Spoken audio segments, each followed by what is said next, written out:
Well, it may be the national pastime, but Australia's youth says it's at a footy, cricket or other sporting match that a racist attack is most likely to happen. A national youth survey by World Vision reveals 90% of young people have either experienced or have a close friend who has been the target of racism.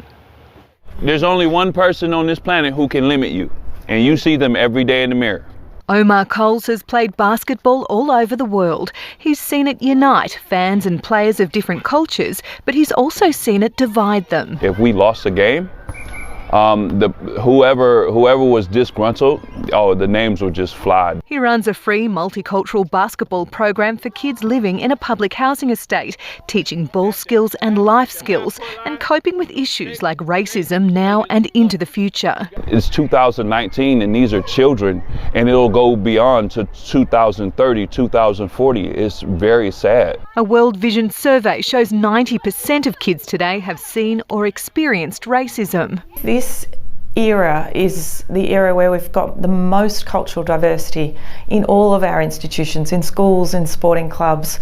And so it's not that it's a new issue, but there's a new urgency around it. Polling teenagers from over 150 schools across several states, it found 90% knew someone who had been targeted in a racial attack at a professional sporting event, 87% at a local sporting event, and 83% at the local shops. These are community places that should be safe and places where kids shouldn't be confronted with this kind of behaviour. The AFL, NRL and Cricket Australia have stated zero tolerance policies on racism, but World Vision says it's the attitudes of the community that need to change.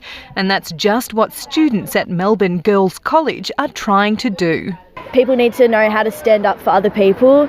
These girls run philanthropy projects to encourage acceptance and integration. Several students have experienced racism firsthand. You grow tough skin. We've all learned how to, deal with that thing. But at the end of the day, we shouldn't have to learn how to deal with it. It shouldn't be a part of a person's everyday life. 3 out of 4 students surveyed said they also know someone who's experienced racism at school. World Vision says while this level of exposure is disturbing, they're heartened that 80% of kids believe we need to speak out against it. This generation is really focused on doing better and making more of a commitment to creating change. Students teaching a lesson on the subject of compassion.